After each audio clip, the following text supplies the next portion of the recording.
Okay, time for another teriyaki sauce recipe. So far, I've only done recipes that kind of have teriyaki in the title, but the thing with this sauce is its incredible versatility. It's got really the basic building blocks of a lot of Japanese dishes: mirin, sake, soy sauce, and a touch of sugar. So you can use that to really expand your Japanese cuisine repertoire. So the dish I'm gonna make today is called buta shougayaki. It's kind of translates to ginger pork or ginger grilled pork, and it's a very, very popular dish. I can't really even count the number of times I've been and eaten this dish when I was living in Tokyo. It's really popular, not just as like an office lunch set, even though it is very popular there, but also as a home cooked dish as well. So here's how you make it.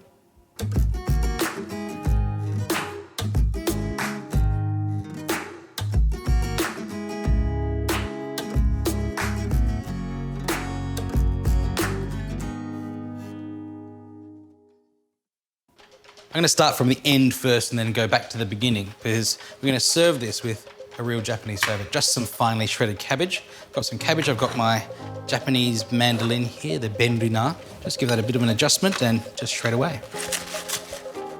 I really want the cabbage to be nice and fine, the sort of the fluffier, the better, because this is the only vegetable we're going to serve with this.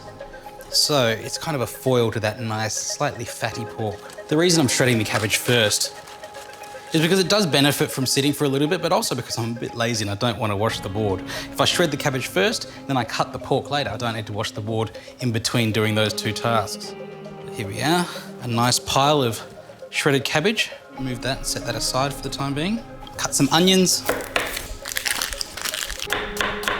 Now for my ginger, this thing that makes this ginger pork. Peeling ginger is not a difficult thing to do, but I see people do it in so many different ways.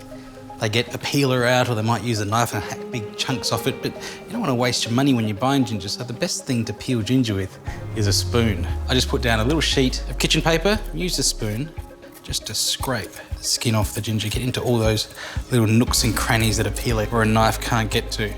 It's a really easy, fast and economical way of doing it, because you're not wasting any ginger, none of it's left on the board.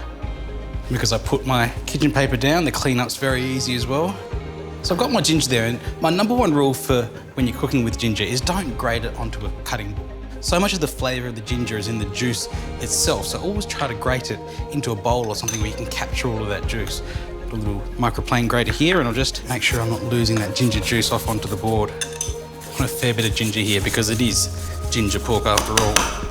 Now the secret to these microplane graters is never let anything dry on it, because when it dries it can be a real hassle to keep clean, because all the dried up stuff can get stuck in these holes here. So as soon as you've used it, make sure you take it to the sink, give it a rinse, and then you don't have to worry about cleaning out those little holes. So I've got my cabbage, my ginger, my onion here, and all that's left is this pork. So for this I want pork that's quite thinly sliced. This is just regular old pork belly, nice, quite lean cut. I just want to cut across the grain, so you can see the grain of the belly going here. The skin and bones have been taken off, so across the grain into, say, 1/2 centimetre, 1 centimetre slices. So I've kind of got everything ready to go now. I've got my pork sliced, my onion done, ginger grated, the cabbage ready to go for later. So time to head over to the stove.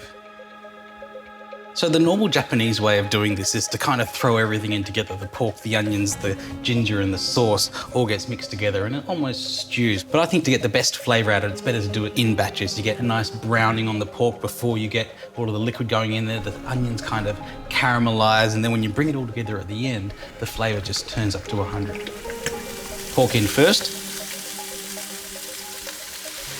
When the pork's looking lightly browned, I'll take that out to a separate tray.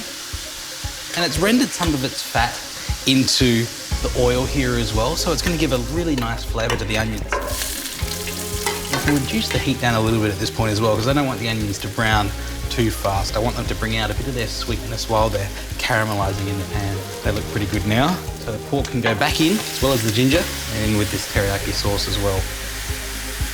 I can put quite a bit of the teriyaki sauce in there because I don't want this to caramelise too much. We've already got the colour on the pork and the onions already, so I just want the flavour of that ginger to go through the sauce and be carried around the dish.